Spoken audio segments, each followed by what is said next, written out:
Life Gay's Gay Edition. For those of you who don't know, PrideWestern throws these panels every few months, and today's segment is about being gay. So we have 5 great volunteers with us here today. Gucio will filter in and out. I think he's in class right now. And they'll introduce themselves in a minute, but I did want to say that we've done plenty of other segments on the trans community, on queer families. We did a lesbian edition a few weeks ago. Yeah. So if you do want to see any of those, please check out PrideWestern's YouTube channel.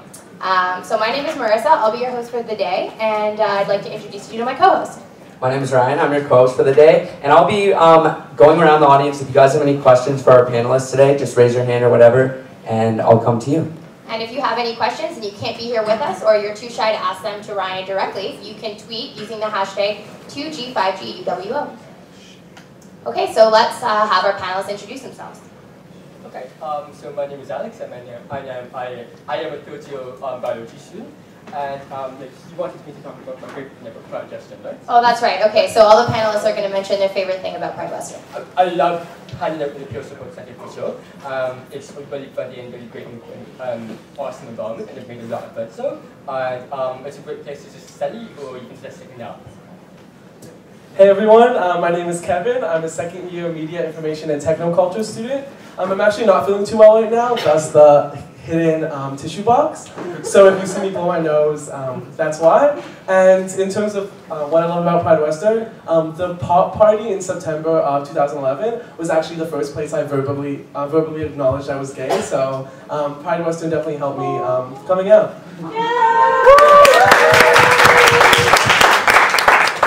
Hey everyone, I'm Sebastien. I'm a third-year BMOS student. HR what? Okay, but my favorite thing about PrideWestern is the support it gives people who need it. Woo! Hi, I'm Alex. I'm a fourth-year science student, and my favorite thing about PrideWestern is just the community aspect of it. Just a sense of belonging to people who require a sense of belonging. So. Amazing. Okay, thank you. And also before we begin, just a disclaimer that some of the questions will result in some sexually explicit responses. We are encouraging our panelists to be honest, but if at any time you feel uncomfortable, please feel free to help yourself in and out of the room. Or just cheer. Or just cheer. Okay, so we'll start with a first question. Do you think it is better to wait until university to come out? No. I feel like you should come out whenever you're ready. I don't think that you should set a time limit. I think that's a lot of pressure, first of all, to set it whenever. Personally, I came out in grade 12. It was awesome. So I encourage anyone to come out whenever they feel like it. I think it depends on the situation the person's in. For example, if someone lives in a rural town and their high school isn't very accepting of gay people, then maybe wait it out until university, because it's definitely a more liberal environment. But if you feel comfortable in your group of friends and you're ready to come out, then I think, to add to Sebastian's comment, yeah, whenever you're ready. But just per case basis, I suppose. Speaking as someone who came or comes from a Catholic high school that didn't have anything resembling PrideWestern, it was definitely a better idea for me to come out of university. But as was already mentioned, I don't think that's the case for everybody. So yeah. I feel like we're really privileged to be at Western. It's a really great, very accommodating place, and definitely acceptance of homosexuality on the Western campus is fantastic for sure. So I mean, yes, well, definitely, you should definitely have a decision that you're ready to make when you're actually ready to make. You can see that the advantages of coming out with the university is that you get to come out in a very fostering and very accepting atmosphere, whereas if you're in, say, a more conservative town, you might be struggling a little bit more. Awesome. With that in mind, when did you all come out? Okay, start then. Okay, actually, last summer, so I was meeting with a few of my friends who from high school, right? Now they're Korean, and they're very obsessed with coupleships and starting a couple and everything. So when I went and had lunch with them, I was like 100% sure the question of, do you have a girlfriend? Are you going to get married soon? would pop up, and it did. And basically, background with my friends is that they pretty much ask me that question every single time. And every single time I had not had the courage to tell them anything. But like on that day, something just rose up inside me, and it was just like, no, this can't go on any longer. And then it was essentially, we were just sitting there, sipping kimchi soup. And like my friend from across me asked me, "Oh, do you have a girlfriend now?" And I'm just like, "No, I'm gay." And that was the end of it. After that, I realized that I couldn't really hold it back anymore, and I actually formally just came out after doing like all of the research and like undertaking a proportion like super pill ahead of time and know the implications of what I'm getting into. So I made my first formal debunk just this semester at the beginning of the year actually, and it's been a fantastic experience for sure. Amazing. Well, I kind of already gave my answer. It was at the Pride party in my first year. Was kind of the first place I went to talk about like my sexuality, and it's actually where I met a lot of my good friends, including like one of my best friends sitting in the front row. So I'm definitely happy I went to that pop party. In terms of family, admittedly, I'm only out to my sister. I haven't really had that discussion with my parents yet, but I know it's funny because I know they found out recently because my mom works with a lesbian. Like her lab partner is has a partner. So I knew the day that my mom ever brought up her work was the day they knew. And then about a month ago, my mom called me and like very much like, how's school going? How is everything? And I'm like, good. And then she's like, you know, I work with all kinds of people. I'm like, fuck. So they know, I guess my sister told them maybe, but it's definitely a discussion we're gonna have this summer as I move into the fabulous gay apartment with my 2 gay roommates. Well, they may watch YouTube, so. Oh yeah. Hey mom. So for me, it was a 3-step process. First, I told my 2 best friends. Then I went to a bush party in Marmara, grade 12. I brought a boy with me that I had been seeing for about 3 months. Purposely had sex in the washroom with him and didn't close the door. Waited for someone to come in and be like, wow, you're having sex with a man. That happened. Her name was Terry Hangley. Unfortunately, there was another Sebastien there, and everyone assumed that he was gay, and I came off a little bit more straight, so they thought it was him. And then after that, there was more details of that night, a fight, whatever. But then I came up to my parents about 6 months later. I don't know how it stayed hidden. I just really wanted the money to be put into my account for university for the first year. And I know that's kind of terrible, but it was a concern that I may or may not have had. So yeah, that's how I did it. For me, coming out wasn't like a grand event. It was, I don't know, like, I came out to my mom in March 2011. I came out to my brother last year, who told my dad the next day. They were all fine with it, but the first time I actually came out to anyone was in first year, and like I really, really wanted to get into this guy's pants, and I felt like I couldn't unless I told him I like dudes. So yeah, I told him that I liked guys, and success. Glad to hear it. So, we have a question, I think, from Ryan. I just want to reiterate for everyone that if you just got here, you can use the hashtag 2G5GUWO, and we'll be asking questions from that. I do have a Facebook question from Taylor. His question to you guys is, were any of you in residence, and could you comment on your experiences there? The story I just told was in residence. Fair enough. Well, I think that we got that question earlier today, but that's okay. Does anyone else have anything about residence? I was in residence, and it was awesome because I got to tell people individually, and I surprised them all with it. So, like, my friend Trisha, I came up to her and I was like, I just want to hump you against a wall, and she's like, what? And then I was like, oh, I'm gay, so it doesn't matter. Things like that. Yeah, I had a really good residence experience. It was one of those things where you kind of like take it person by person, and I kind of told like my roommate and then people on my floor. But it's funny because this year I'm a resident soft, So I'm in residence again, and it's a very different experience than me last year being the only gay person on the floor, kind of coming out to each person. And then my floor this year, which is the creative arts floor. So I'll let you make assumptions. But it was, yeah, it's a very different experience, and hopefully I was able to kind of foster an environment of openness with that. I was still closeted in residence, but I had a huge crush on my street mate. Like, we didn't actually share a room, which is fortunate to say the least, but we shared the bathroom, but I still see him all the time, right? And I don't think, like, I've never actually told him that I was gay, but I think by the end of the year, he sort of knew. Like, we would have these little homoerotic plays in front of the girls, where he would just like grasp my hand, and then lean in really close, and watch me get all flustered and red. So that's why I think he knew.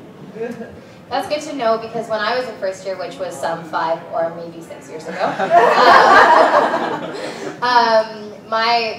lived in Saugeen and my neighbor was gay, and there were maybe 3 or 4 of us that even knew, and his roommate he perceived to be very homophobic, so he spent the whole year sort of hiding it, and his partner would come visit, and they really, you could tell that they didn't feel comfortable, so it's really nice to hear that things have sort of improved there.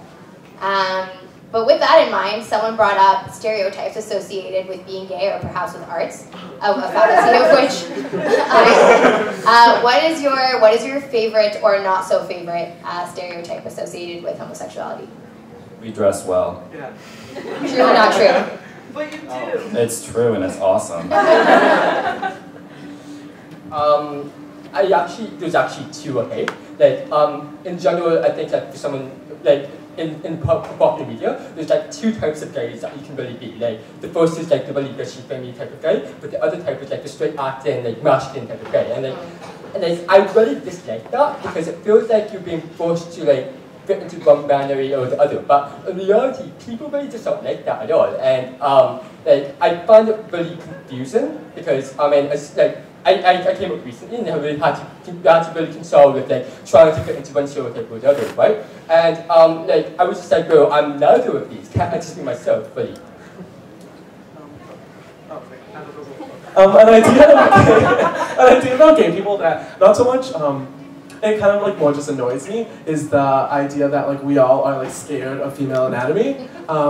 Like, I am. like, I don't, like, care about, like, there was this one time where someone's like, oh, like, exposed boobs, like, oh, Kevin, and I'm like, I don't care, like, let me at them, like, I don't sexualize them, but that doesn't mean I'm afraid of them, like, I'll motorboat. That sentence. So I'm sure anyone who identifies as queer or gay might be able to understand these 2 words that are just about to come out of my mouth. Mask, musk. Mask, musk, anyone? I think we'll clarify, because there's probably people in the room that don't. Masculine, muscular. It's a description used by a lot of people, especially on applications like Grindr. Like, be masculine, musculine, or else I'm not going to talk to you. That's my least favorite. That's direct. Yeah, I guess that's not a stereotype, more like An expectation. Expectation or preference. Sure. But I like glitter. I like the whole glitter stereotype. Okay. Like the I barf glitter, like I sweat glitter, I live in glitter. I don't actually like live in glitter. I don't have glitter and I never have used glitter, I just like that stereotype. Fair enough. I enjoy glitter, I guess. No, that's fair. I understand. I'm in women's studies, so I get stereotyped as a feminist a lot. And I'm not a very aggressive feminist, but I like that stereotype because feminists are strong, so I gotcha. I feel you. Yeah. Okay, here's another question. Do you believe that men can be feminists? Yes, yes, yes. I identify as a feminist. I think it all depends on if you want women to be human beings who are treated equally or not, and people who say that women and men are equal. Well, men who say that women and men are equal right now really are missing the whole point of feminism, because feminism is, yeah, I don't know. Feminism is very personal to me, so I can't really define it. Sure. But yes, I do. Okay, amazing. Anyone else? Why not? Yeah, I guess as we discussed in our women's studies class, there are a lot of like dirty connotations with the word. Yeah, I think if a man is open enough and educated enough, then he can identify as a feminist without bringing up those connotations. Do you feel welcome in a feminist area as a male? Like, do you feel as though you'd be included? Again, why not? I feel like anyone can do anything that they want. Like, I can go into any room, and if I want to be included, I feel like I can make myself feel that way even if I'm not. And if I'm not included in that, say I go into a room full of feminists, and they don't make me feel included because I want to be a part of that, that's their problem. It's not mine. They're just being intolerant of me.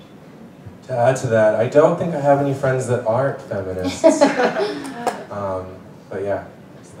I actually don't get how guys in this day and age can't be feminists. I mean, like, I get the idea like when you say that guys can't be feminists, you're just basing that off of this straw man type of feminism. Like the idea that feminism is about like women hating men, but it's not about that at all. It's just about the idea that girls have the right to be treated as people, and I don't know what problem anyone would have against that very simple but very powerful statement. So, like, if someone is against feminism, my first instinct is to go, well, do they really know what feminism actually is? That's a really good point. Ryan? Yeah, we have an audience question, and if any of you have audience questions, just let me know throughout the show. Warren, you're up. Okay. Do any of you have a Grindr profile, and do you use it? Have you ever looked up through Grindr? I'm gonna can someone explain what Grindr is for those people who may not know? Grindr is a gay hookup app. Basically, you attach a little picture of yourself, scandalous, not scandalous, whatever, and you add a little description if you want, and you can message people that are within your vicinity. It tells you how far away they are if they choose that. I personally did have a Grindr account. I've met a couple good friends off of it, actually. I've never directly hooked up with anyone off of Grindr because it's sketchy. And there's different purposes, right? Like you can say you're seeking friendship, or you can say... You can say you're seeking friendship. Sure. Yeah, like, I think Alex talked about this earlier, and he was talking about like how Grindr always promotes that type of profile. And I feel like I personally don't have a Grindr profile because I feel like it can be very bigoted at times. I feel like it brings out the worst in people. Like I'm a minority within a minority within a minority. Like I'm deaf. I'm also Chinese in addition to being gay, right? And I just get it's not that I can't deal with racism or ableism at times. It's just like I don't want to be put into an environment where people are actively enabled and people are actively encouraged to act that way towards me. So, like, my personal reason for not having a Grindr profile is that I don't want to participate in that very discriminatory rhetoric at all. It's the labeling that you don't like having to categorize yourself? It's the labeling, yes. And the fact that like people on Grindr will often define themselves by like what food they don't like instead of like what their preferences are. I mean like preferences are perfectly fine, but saying like no Asian, that sort of thing really gets me after a while. Yeah, that sounds like it would bug me too. I have a much less intelligent reason for not having Grindr, and that's because I'm cheap. Because I have BlackBerry and you have to pay for BlackBerry Grindr. In all seriousness though, I feel like even if I did, sponsor my Grindr, no I'm joking. I probably still wouldn't get Grindr just because I feel like it takes a certain degree of confidence to put your pictures out there and be like, here I am, if you like what you see. Like it takes a certain degree of comfortability with yourself that I don't think I have at this moment. Just to butt into that, my mom still receives my cell phone payments. So if she were to get that and then she would see a Grindr subscription on that, I think she would have some questions for me. So I don't have a Grindr account right now, but sometimes my friend and I like to create accounts and sit around and just see who we know, slash see what kind of attention we'll get. But other than that, not really serious. And haven't hooked up from it. Don't really want to, but interestingly enough, I live in an apartment building full of gay people. It's nicknamed the Gay Towers, and it's really funny to see like all the gay people on Grindr who live in my building, and the people who come to the building at 4 in the morning and then leave at 5 in the morning. That's also funny to watch. Do you find, because what I find, we discussed this in one of my courses this year, and what I think is really, really liberating about Grindr is that not only are you you're given access to this world where you can see other people who identify as gay, but you know, or you might know, that they're interested in hooking up. Because obviously I'm privileged as a heterosexual female. If I meet a man, then unfortunately in our society the assumption is that they may be straight, but that doesn't necessarily mean they're single or interested or want to have sex with me. So do you find that this is sort of like a neat privilege for you, or do you even see it that way? It makes life easier, I guess. Like, I've met people, okay, the person that I'm seeing right now, I was really wasted at Lavish and apparently started speaking to him, didn't remember his name, didn't remember seeing him, have no clue. Then like a week later he messaged me on Grindr and was like, "Hi, do you remember who I am?" And I was, "No, but you're cute, so I'll continue to talk to you." And yeah, we met. Like, I don't want to sit there and talk to you on Grindr for 4 hours and get to know you that way, but if I'm interested in what you look like and you seem like, okay, if your grammar is good, right? Like, those are two things that I'm good with. Like, and, that is what Sebastien likes: physical attractiveness and good grammar. Works for me. For me, I think that it depends on where you live. If you live in a city, then I don't think Grindr is really necessary, as long as you're taking advantage of the resources and people who are in the community to like get to know everyone. But if you're in a small town and you really can't be who you want to be, I think Grindr is necessary, not necessary, but like helpful, sorry. Sure. Because it lets you know where the closest gay is in a situation where you wouldn't be able to meet gays. So I think it's helpful to people who aren't able to be a part of a community.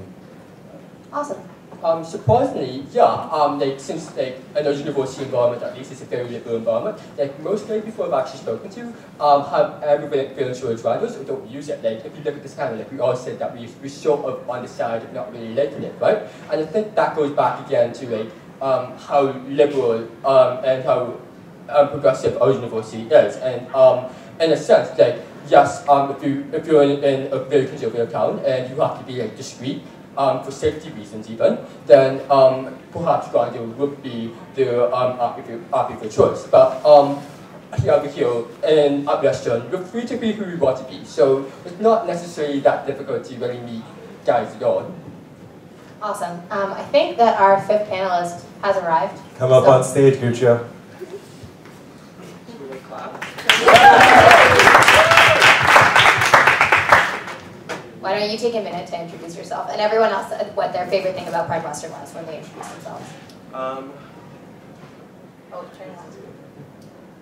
Hello. Green light. Alright, my name is Gucio. Sorry I was late, I was writing a pop geography quiz.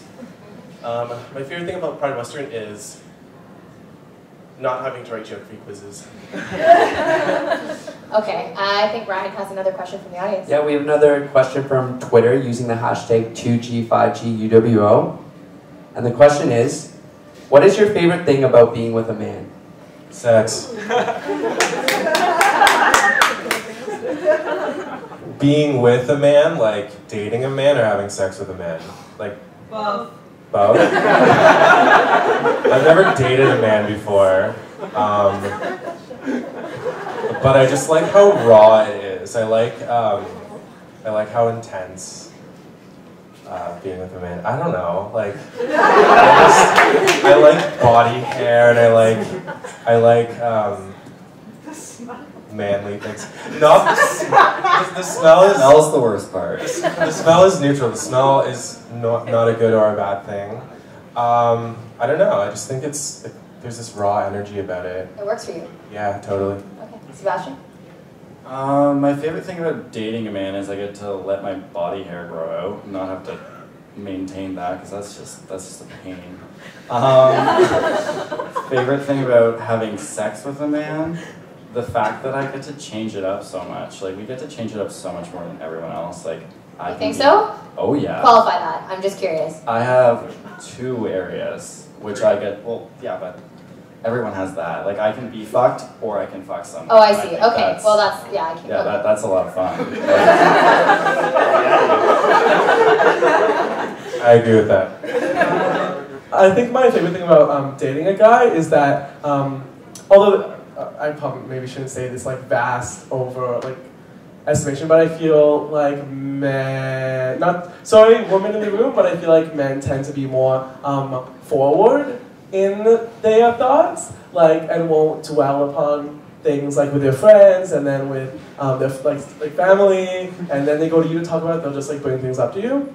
And that's not the case for everyone. But in your experience, in my experience, like, sure. Guys do that, and it's refreshing to have that in relationships. And in terms of having sex with men, I think something that's nice is like you can be like the big spoon, but also the little spoon. Like, change the spoons up. There's a lot of heterosexual men that like being the little spoon. Oh, yeah? Oh yeah. But if you were a big spoon. But maybe that's true. But yeah, I think it's nice to like, as Sebastien said, switching it up in maybe a less raunchy way. Okay. So I'm just like fascinated by the sign language going on. Like, how do you do sign language for sex? How do you do the sign language for sex? We will talk after. It's very good she's not on the stage with us right now, because some of the sex sounds are very, very obvious. So, like, no job. We're gonna talk afterwards. But, in terms of like, I'm with my best friend a lot, and her name's Claudia, and we shower together. We do a lot of things together that like a husband and wife would do, etc. But the thing is, like, it's so like not sexual. Like, we'll go shower together and like we'll wash each other's backs. We'll give each other massages. She'll be like, "Does my vagina smell?" I'll be like, I'll be like, I was like, "Do my testicles smell?" She'll be like, But like, regardless, like, we get along really well. The thing is, it's so unsexual. There's like, I just can't get a hard on around her. But with a man, like, you know, all of a sudden going to the shower is, well, you know. I'm a huge fan of cuddling. Now, the thing is that, like, my girlfriends, sometimes, like, girlfriends, sometimes like to cuddle with me, but it's just not the same thing. Like, as I was just saying, so all about the smell. That's the thing. Like, maybe it's just because I'm deaf that my sense of smell is heightened or something, but there's just something about a guy's smell that really gets me going. I understand that. Is that okay? Okay, Ryan has another question from Twitter, I think. Yeah, we have another Twitter question. How do you personally cope with situations where your sexual preference is negatively questioned? That's actually never happened to me. I can honestly say that everyone I've ever told I was gay either didn't like me and I gave them a reason not to afterwards, or was really cool with it. That's great. Ain't nobody got time for that. Well, I work at like the tea store in Wetwick Mall called Tivana, and we're like showing this guy some castor and teapot and stuff, and then he like looked at me and he's like, "Are you one of them?" I was like, "Oh, what do you mean by one of them?" And he's like, "Them homosexuals." I was like, "Oh my god." I was like, "What do you mean?" And he's like, "Oh," and then he started saying some derogatory terms. He's like, I don't hate you, I just hate faggots." And then I was like, "Oh, okay, buddy, let's sit down here for a second." For you to like, you know, I understand you may, like, he told me some experiences he had with some folks who were queer, and it was a very negative experience. And I do understand that, but the thing is, like, talk to this person. Maybe when they are lashing out with their homophobia, their queer bashing, maybe they do it from a place of harm. This fellow happened to experience a very negative sexual assault, and for him to appropriate his anger, his hate, his pain was inappropriate because it was causing me pain as well. Just talking to him, getting to know him, hearing his story, sometimes they just want an ear to listen. And doing that afterwards, like we actually talked about it and he started to change his language a bit. Though I mean, I was kind of very forward about him changing his language, so. I try not to take it personally. I mean, like, yes, it does hurt a lot, but at the same time, I do realize that when you do come up with those very hurtful comments, I feel like it's just out of I'm an optimist. I really like people. I really like seeing the good in people, and I feel like they mostly come up with those hurtful comments because they're uneducated and they've never really met actual gay people in real life, right? I feel like there's a lot of negative cultural conditioning that goes against us at times, and that's where homophobia comes from ultimately. But I feel like at the same time, if you can meet people and realize that, hey, gay people are actually people too, then that will help resolve the issue, changing one person at a time, right? So whereas, I do get angry, I do try to calm myself down and try to exhibit myself at my best so that I can realize I'm just another person like you. I think too, Gucio raised a good point that sometimes it's coming from a place of harm. I think sometimes it's coming from a place of just ignorance. Like I work at the Spoke, and there's lots of employees there that unfortunately I've had social conversations with them, and sometimes they use words of hurt and they don't realize. And when I explain it to them, they go, "Well, I never thought about it that way. I didn't realize that my words were harming other people." So if a lot of people are still unfortunately colloquially using "that's gay." How do you react to it? And if you react to it, what's sort of your strategy, or maybe your friend's strategies of explaining why that might be hurtful? I don't really associate with people / even hear people say it anymore because it's like, I don't know, I just don't hear it anymore. I guess I'm in a very secluded, exclusive community where I just don't have time for people who say that's gay. Even the gay towers. Even the gay towers, yeah. With me, I do hear it more frequently just because, through softening, you meet so many frosh, and a lot of them don't have the right vocabulary. And it's important when someone does say, that's okay, not to get angry or offended because they could be the most accepting person ever. Some of my, really close friends still use it because it's so ingrained in their vocabulary that they're just not processing, you're equating the negative word you're trying to use, which is stupid or that sucks, with my sexuality. So I think, yeah, just approaching that, explaining to them maturely, saying, hey, it's not your fault, I get that everyone says it, but can you try not saying it anymore? And in my experience, every time I've explained that, the person has apologized and said they try to stop using it. Do you know what the best thing about being deaf and gay is? You don't hear homophobic slurs. But yeah, no, it's a mixed blessing for sure. I mean, I can't hear it when someone calls me a homophobic word or whatnot. But sometimes I wish I did because I'm really upfront here. I would definitely want to talk to people like that for sure. But then again, just speculation. I mean, I can't imagine how it can be at times. For sure. Okay.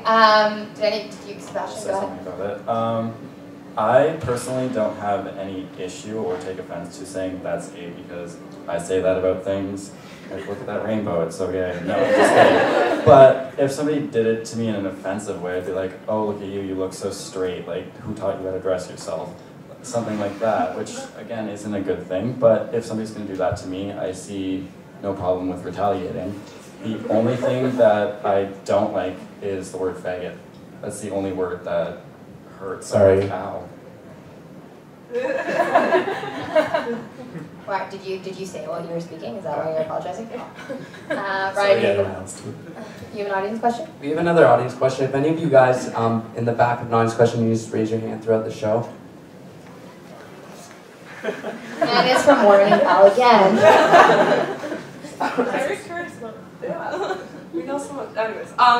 Penis envy. Okay, yeah. Okay, so there's this heterosexual stereotype that when heterosexual men have sex with girls, that often they're very prone to just pleasing themselves and just getting themselves off, right? It's happened often, so I'm wondering, is that stereotype of guys just caring about them and just making sure they please themselves. Also, in like gay relationships or during sex between two gay guys. I've experienced that before, but I've also done that before. So I don't know. I can't really comment on the stereotype. Yeah, to be blunt, like it's really different. I don't know. It's an interesting dynamic, gay sex, because for a number of reasons, I guess. But because if you finish first, then like you're tired and you don't want to do anything. But like if they finish first, then you're like, well, I'm still excited. Like, so it's, I don't know. Like I'm not explaining it very eloquently, but yeah, it kind of like sucks either way. The best is when you finish at the same time, and then you're just like insane. I think just to add a heterosexual perspective to this, I've spoken to a lot of my male friends about this because they'll make comments here and there about how they hooked up with a girl and, you know, she didn't finish or he finished and then he was tired. I think, honestly, it's in a heterosexual dynamic, I think it's a lot easier for the male to finish than the female, and there are, unfortunately, some male partners who aren't as attentive and don't care as much. So that's the heterosexual perspective anyway.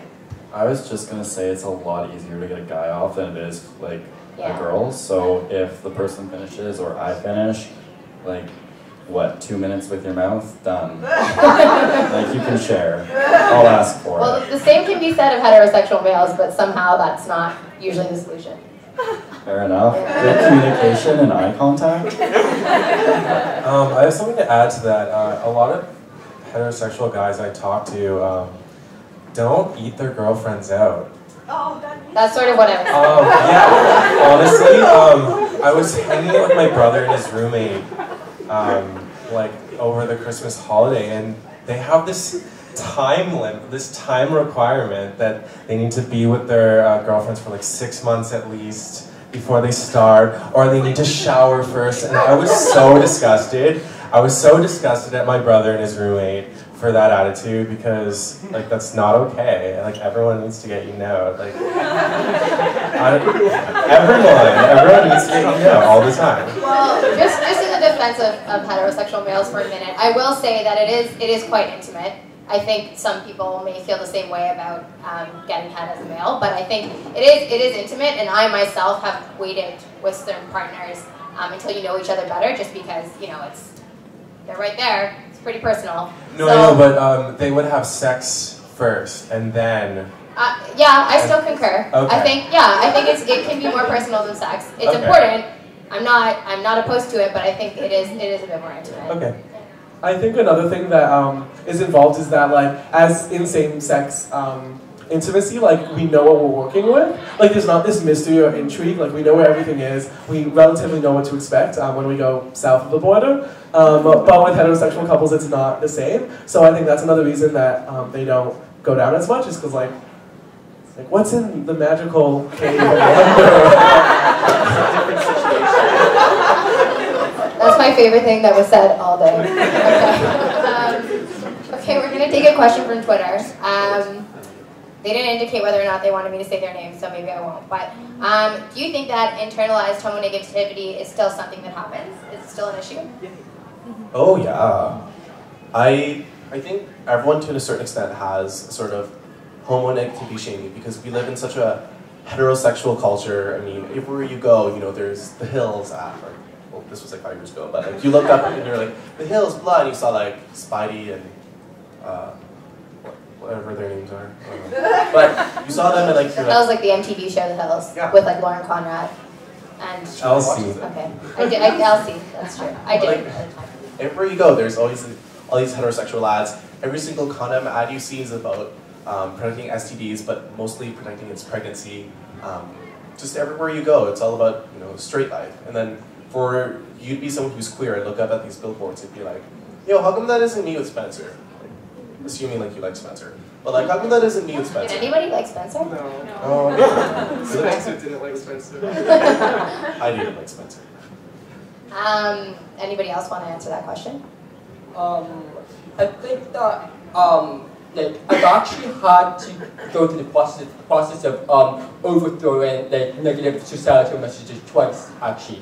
I think the parallel between like me being deaf and the parallel between me being gay is that like you're bombarded with negative self-esteem messages, and you're bombarded with like images of normativity for like from the very day you're born.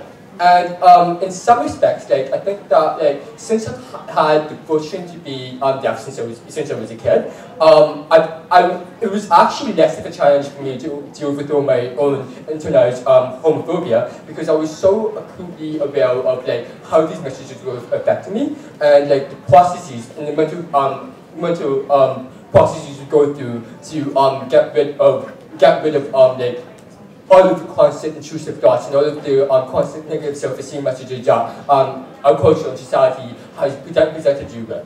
But that being said, like I can still see that I still sometimes struggle with it. Like you can see sometimes that I wonder like why can't I be like the straight guy who's so lucky not to have to deal with all of the shit that I have to go through on a daily basis.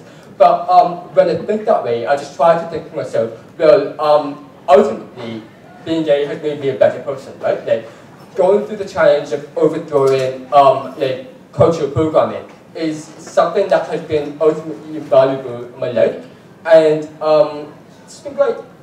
Good. I think it still definitely exists because, from my own experience, I didn't have an easy time admitting to myself that I was gay, and I can probably say that there's maybe 1 or 2 people in this room that were like, I'm gay and I'm just going to say it the first time you ever thought it. That doesn't happen, and there's a reason that doesn't happen. Okay, well, a question that I've heard asked a lot is, you know, have you ever had a sexual relationship with a female, and if you haven't, would you ever? No and no. Okay, so complicated. Grade 8 started early. I was with this girl named Shannon who I'd been seeing for 3-4 months at the time. So in grade 8, that's, you know, you hold hands, yeah, or you... it's a long time. You like made out and stuff. You made out, okay, yeah. all right. So we went camping and we were in her parents' RV, and she's like, oh, I want to do this, and she had like condoms and stuff. In grade 8? Yeah, and I was like, oh, this is forward, but okay, I'll try that. And at this point, I already kind of knew I was gay because I imagined having a threesome with Shannon and my best friend Gus. Don't watch that, Gus. But at the time, I was cool doing things to her. Like, I went down on her for only like maybe 10 seconds. Space, I kind of was metallic-y. I was like, this isn't working for me. Okay. But as soon as she touched me, I was done. I was like, I went outside. I was like, I'm tired. I have to. We were drinking. It's grade 8. I shouldn't say that. So did you have sexual intercourse? Like. No, I went outside and pretted to throw up, and then came back in and. Pretend, or did you actually? No, I didn't throw up. I pretended to as my reason for getting out of it. I'm a gold star gay. Can you define that? Which means like you've never had sex with like the opposite sex, but hey, I'm more than willing to like shed the star. Like if I find like I don't know, like I said, I'm not averse. If anything, I'm a little curious. So ladies, it's really bad to say I'm like the 205 gays, but yeah. I don't think so. I mean, for a lot of people, sexuality is about a person, right? And it would be hypocritical to encourage people to experiment with same-sex relationships, and then not experiment with heterosexual relationships myself, so, yeah. It's funny because you're like, oh, I was really cool going down on it for like 10 seconds. Wow, that's a lot. You're really cool with that. When I was like when I was like 10 or 9, I had a girlfriend, and her name was Courtney, and I remember like, we would like, things got really quickly, and like, you know, we started to like make out. And then she was like, do you want to like do stuff? And I was like, oh, like, okay, sure. So I remember like she pulled down her pants and showed me her vagina. And I was like, no way. And I was like, how far does it go? And then like, for like the next hour, we were like, she took something and like was like sliding in. I was like, this was like grade 4, grade 5. But like, I remember like she was like showing me and I was like, oh my God. And I was like, wait. I was like, you're gonna lose it. You're gonna lose it. It went in pretty far. A lot of children actually experiment like that with even cousins or like older sisters or brothers of family friends. So that's not all that I was amazed. unbelievable. I don't know about that she stuck something in there. That's not necessarily. Well, she went like deep throating. Well, like it was quite a deep throating. Oh dear. Okay. Moving on. Alex. Okay, so like I've literally had girls throw themselves at me before, but I've never actually done anything for girls. And the reason for this, and I'm hesitant to say this because most of my friends are girls, and they're going to hunt me down and kill me for this, but girls smell really bad. No, like, it's true. So what you're saying is, in your experience, you don't enjoy the way that women smell? Yeah, like, the thing is that, like, I told you, like, they have sort of a very acute sense of smell, and it's just that, like, okay, like, theoretically, I could get it up, I could try sticking it inside, but after a while, it would be like it would be like trying to keep it going while you had the smell of rotten eggs around you. Oh. We're gonna take a step back and try not to offend anyone in the audience. I don't think what Alex is saying is that women smell like rotten eggs, just that it is a smell he is averse to. No, it's not about the way they smell. Actually, I think it's mostly a hormonal thing. Like, the thing is, it's like I just can't be attracted to the way a girl smells at all. Like, it's not that necessarily smell bad, it's just that they smell very off in a lot of senses. Like, and that sort of just really puts me off. That's all. Sure. Okay, I think Ryan's got a question from the audience. Thanks, Marissa. We have an audience question here for the panel. Hello. My question is just about labels within the gay community and like fair and twink, and if you find them offensive.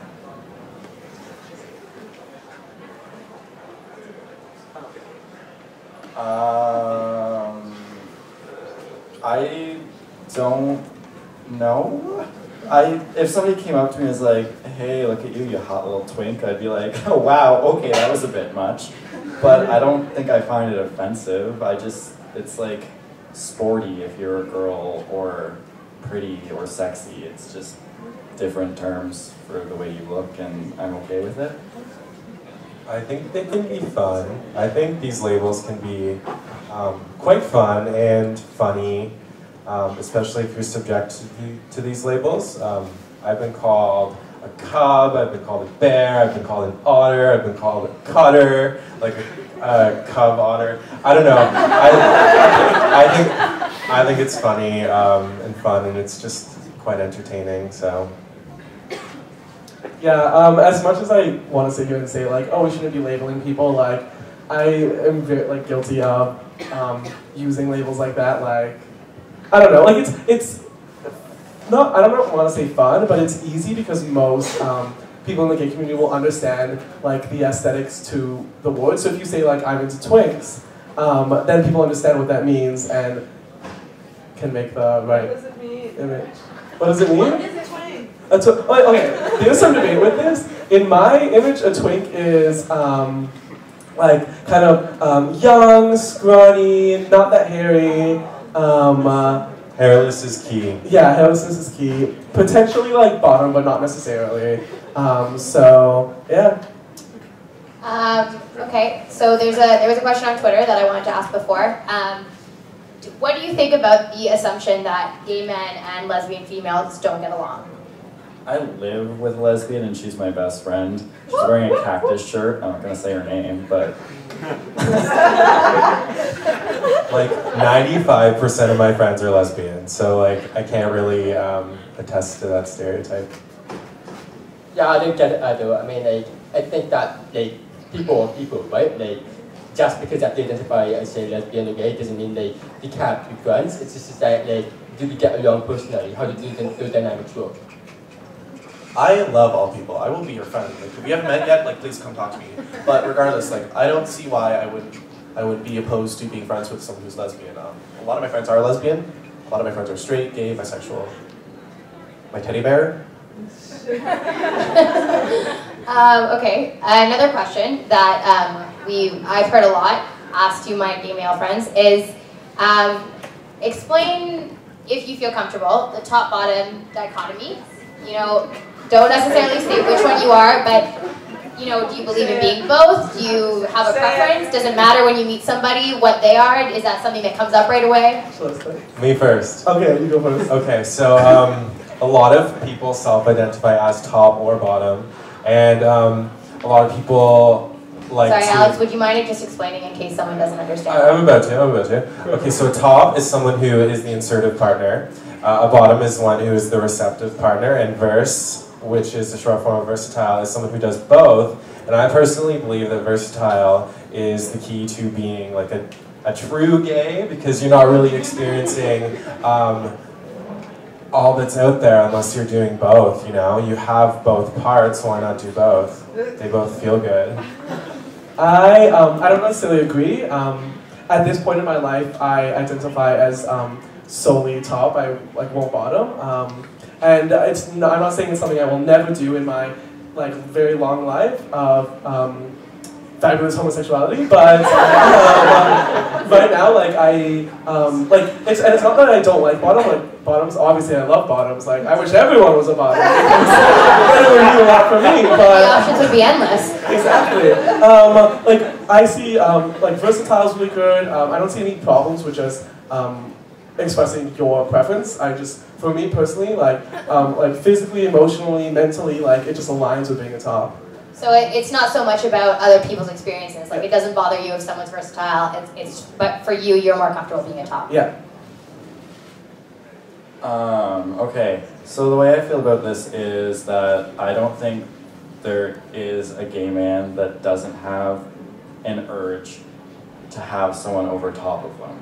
I feel like that, even if you're not bottoming, it's just a different feeling. You can be the person that's being dominant, if you want to put it that way, above them, or you can be the person underneath. And I feel like part of being gay is wanting both of those with a man.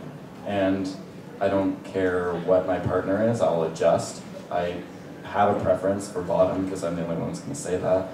But yeah, I feel like it's more of an emotional thing. To be in a successful relationship, I feel like you have to give a little, take a little.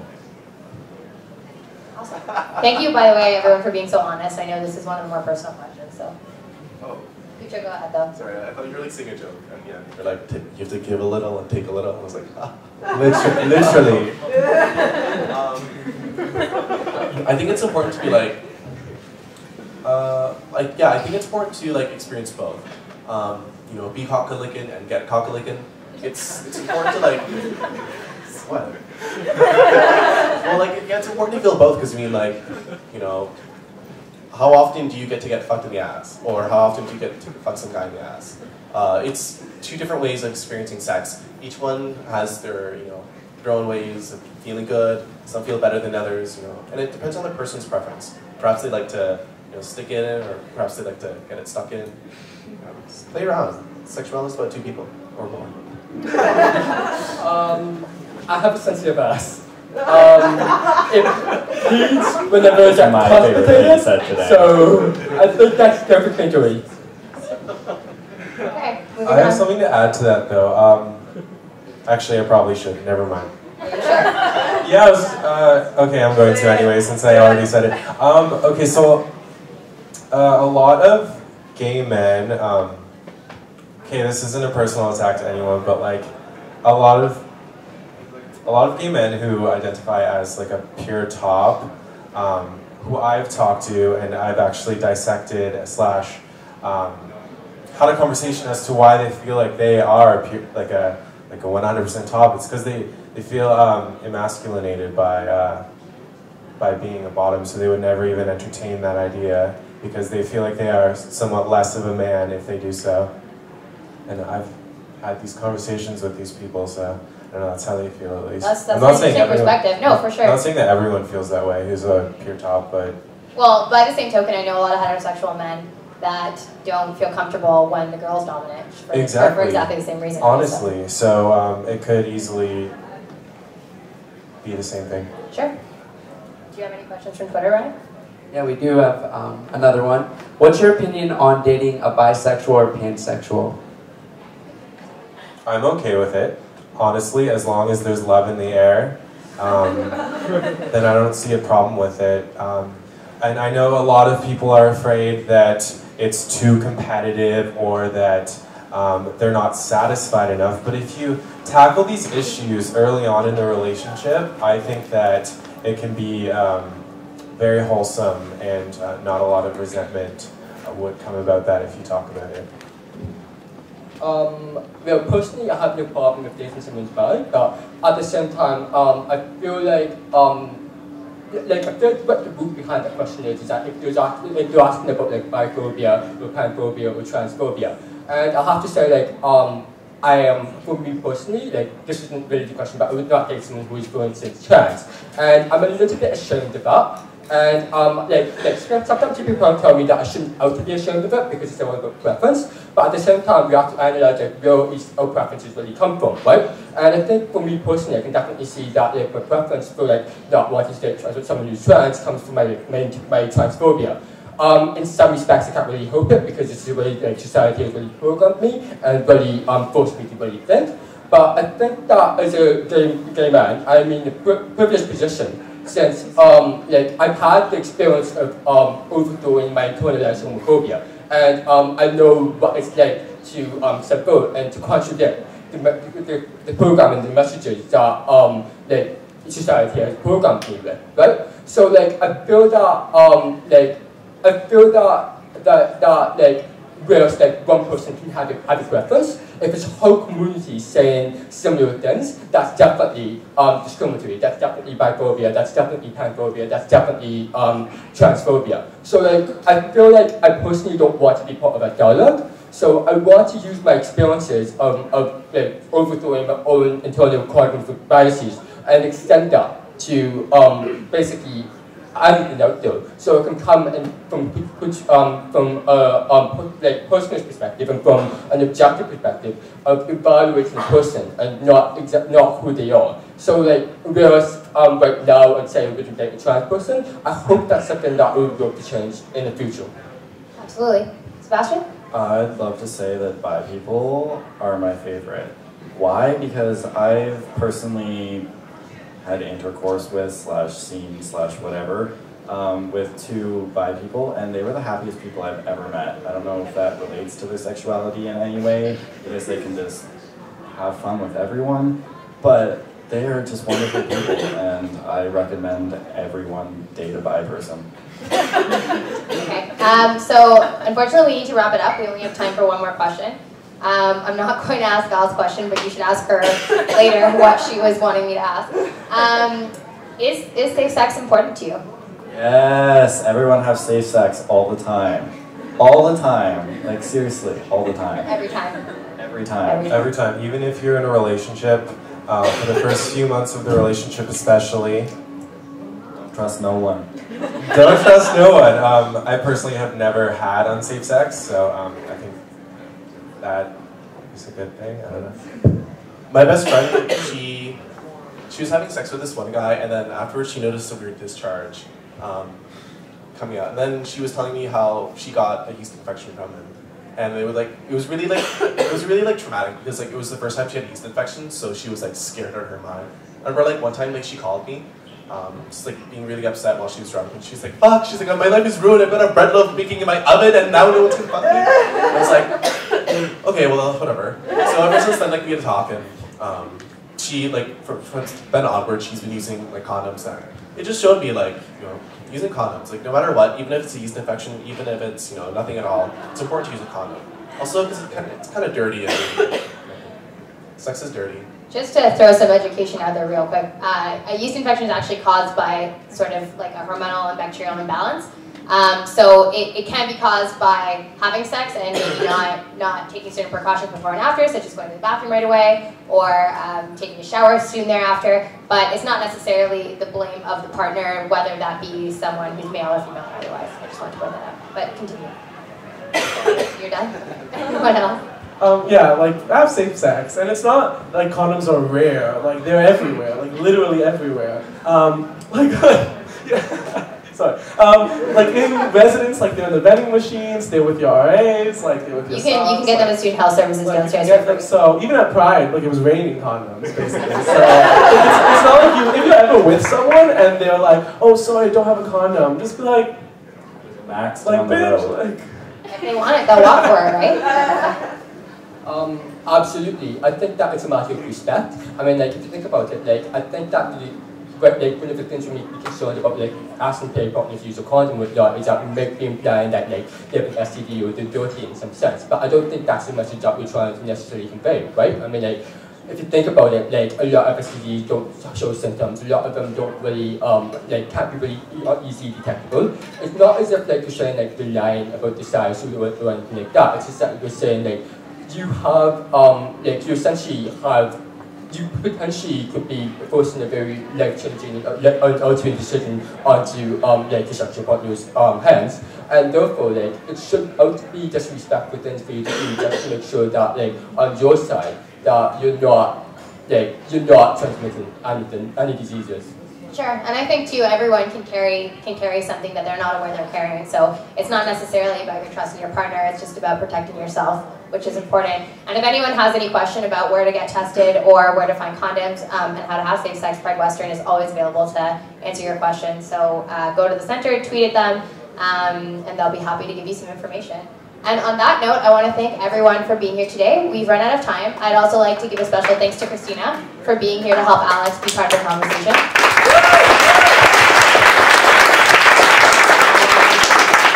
And I don't know, Ryan, do you want to say a few words to tie things up? No. Yeah.